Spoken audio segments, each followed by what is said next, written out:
Já estamos de volta com o nosso Proseando Minas Gerais, tendo o prazer, a satisfação de receber aqui o arcebispo de Montes Claros, Dom José Alberto Moura, eu vou chamar de João, que vai puxar a orelha didaticamente já. Dom, a gente queria, já pela minha curiosidade, que eu já lancei antes do intervalo, já quero saber como é que foi esse período para se ordenar padre, porque entrar para o seminário é uma coisa, mas quando você parte realmente para os estudos, para a formação de padre, na linguagem atual, aí o bicho pega. Pega, é verdade. É claro, a gente teve que fazer uma série de atividades, né, exercitando-se, seja no estudo da filosofia por 3 anos, no estudo da teologia por 4 anos, né, é a preparação para todas as pessoas que vão ficar padre. Mas tem os trabalhos também com pastorais, né, experiência na catequese, nas pastorais sociais e assim por diante. Agora, a preparação imediata se deu também com o investimento das atividades próprias de quem vai ser padre. Primeiramente, a gente passa como ministros da Eucaristia, né, ministros da Palavra, e depois passa a ser diácono, né, tem que receber amanhã mesmo, aliás, eu vou dar o sacramento da ordem para um diácono que vai ficar diácono. E assim, essa preparação já é mais próxima para quem fica padre.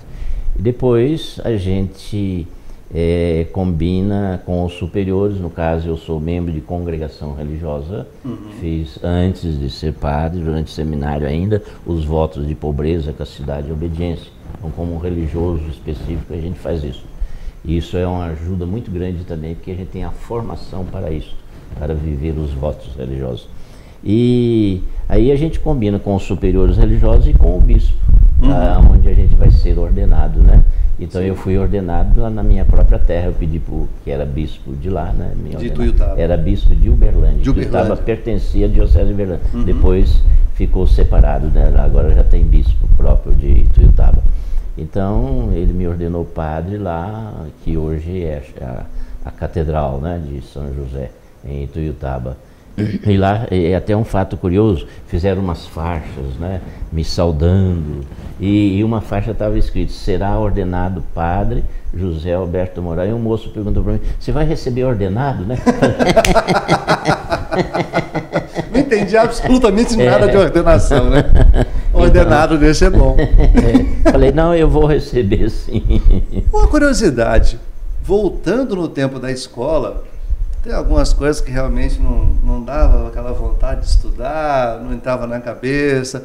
Como é que foi pegar aí tantos anos de filosofia, teologia, realmente os estudos, a concentração para essa formação são muito superiores do que a escola normal.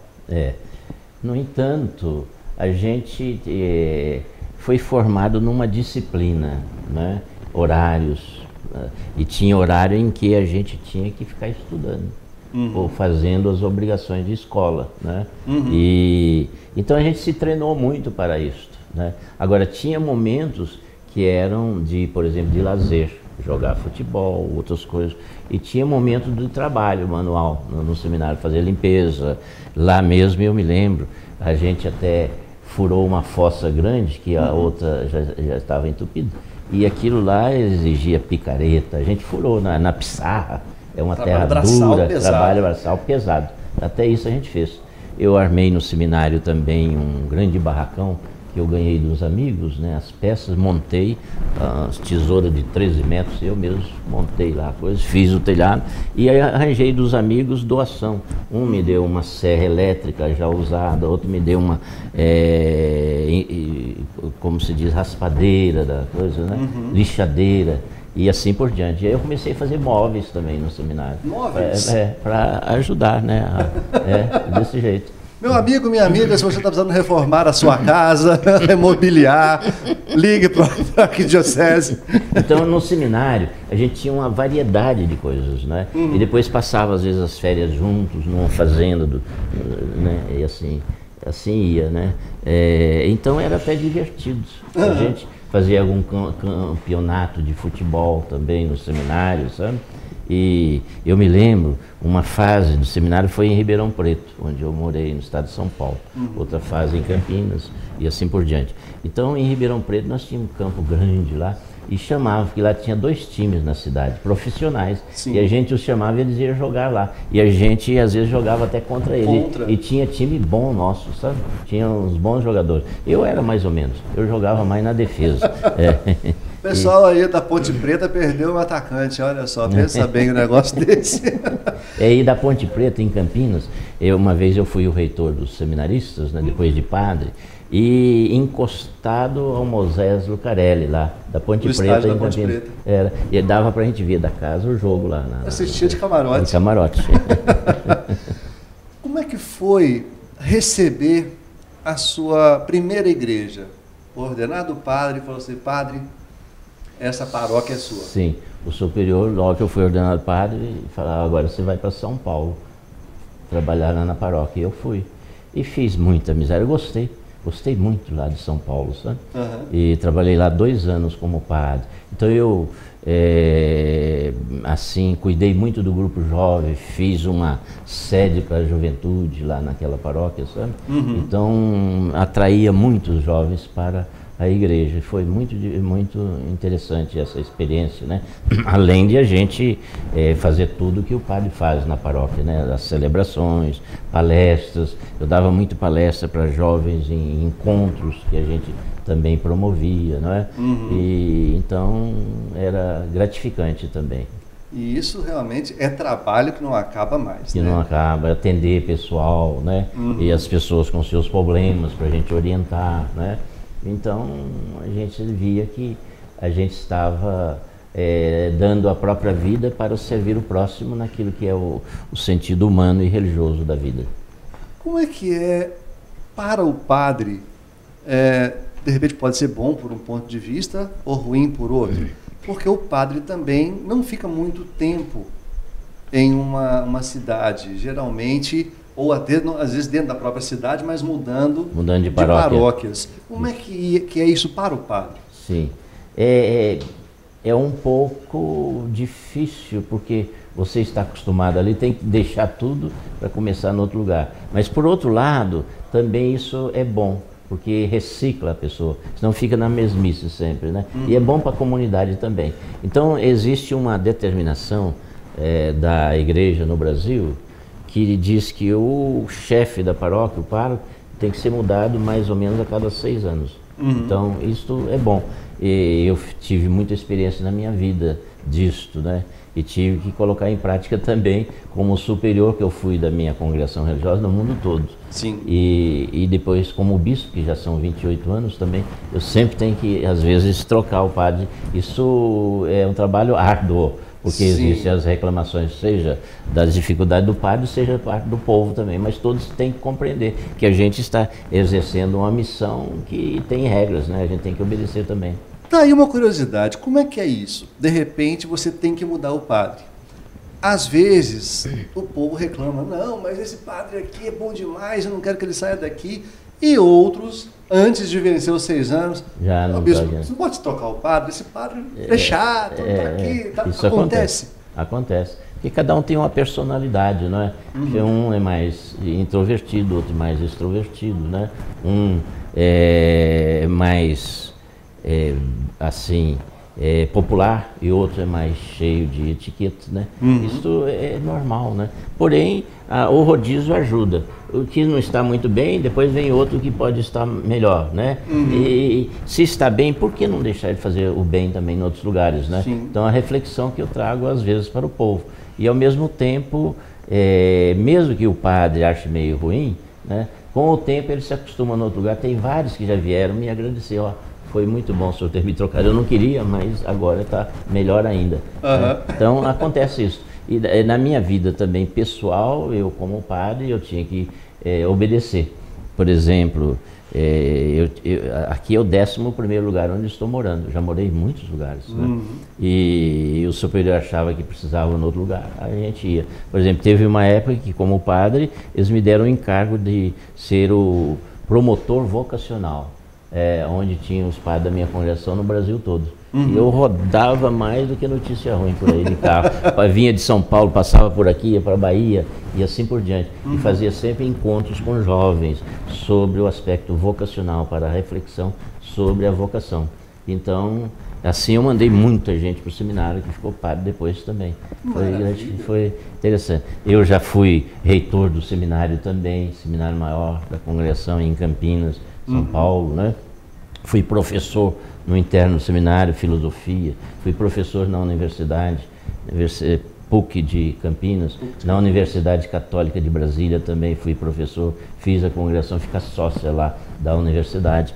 Fundei a Faculdade Católica de Uberlândia, deixei muitos cursos aprovados pelo MEC, né?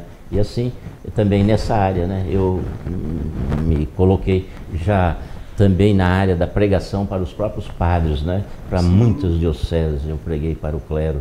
Até lá em Garanhuns eu já fui, a terra do Lula, pregar retiro para o clero de lá, né? Já no Paraná e assim por diante. Em Minas Gerais preguei para quase todas as dioceses. São Paulo. Tá achando que é só? É pouco? Pois aqui eu tenho informações, a minha fonte, eu acho que já vai ser beatificada. O arcebispo levou ela lá para a arquidiocese, a jornalista Viviane Carvalho, essa acho que vai ser beatificada. Ave Maria. Não foi só isso não, gente. Cazaquistão, Tailândia, Filipinas, Roma, Inglaterra, França, Alemanha, Canadá, África do Sul. O senhor rodou o planeta. Eu rodei, porque uma época eu fui superior, como eu disse, da minha congregação religiosa, dos estigmatinos, Sagrados Estigmas de Jesus Cristo, são chamados estigmatinos. E tem em várias partes do mundo, né? E eu era superior e eu rodava para todo lugar, né? Para fazer reuniões com os padres de lá, de cada país, né? Então eu tinha que ficar voando para lá e para cá, né? Depois de bispo, me deram muitos encargos na CNBB, Conferência Nacional dos Bispos do Brasil. E teve uma época que eu era o presidente da comissão episcopal para o ecumenismo e diálogo interreligioso. Aí também eu fui para muitos países para fazer reuniões, encontros de religiões diferentes, né? Então você citou aí alguns lugares. Tem muito mais aqui. Tem uma... Eu precisava de um casaco, então eu fui a Cazaquistão. Podia ir ali na loja da esquina, preferiu comprar um casaco no Cazaquistão. Mas eu fui lá para o encontro, que fui convidado, né? Um encontro de religiões, de budistas, até animistas, hinduístas, islâmicos, né? E até um caso interessante, nessa reunião lá no Cazaquistão, a capital é Astana. Astana é um lugar muito bonito. Eles vieram a Brasília e viram a cidade e fizeram a mais moderna lá, Astana. Eu até subi naquela torre lá de 1 quilômetro de altura. Interessante. E lá um islâmico sentou-se à minha esquerda e um africano à minha direita. Aí o islâmico perguntou: da onde o senhor é? De que país? Eu falei: do Brasil. Qual que é a sua língua? Eu mostrei a língua para ele. Eu falei: a minha língua é português. E aí o da direita, africano, ele falou: português, eu falo português. Era de Guiné-Bissau, lá eles falam português. Falam português. É interessante, o mundo é pequeno, né? Então, mas por falar em língua, esse mundo é pequeno, mas você precisa saber se enturmar. E para se enturmar, você precisa saber conversar com as pessoas. E para isso, o senhor hoje fala quantas línguas? Olha, eu até brincando, eu falei que eu aprendi com meu pai, que era açougueiro, língua de porco, de vaca, etc. Né? Mas, de boi eu sou fã. Mas eu morei na Itália, então necessariamente eu tinha que falar italiano, né? Depois eu fui para outros países de outras línguas, então eu tive que me virar no inglês também, né? No francês também, vários. Celebrei muita missa em francês, em inglês, em italiano, em espanhol e assim por diante, né? Então, até grego o senhor fala? Eu estudei por uns anos o grego, né? E até eu me lembro de um provérbio, diz examartem tautonuco androssofu, né? E isso quer dizer... Traduz porque agora bananou tudo. Errar duas vezes não é próprio da pessoa sábia.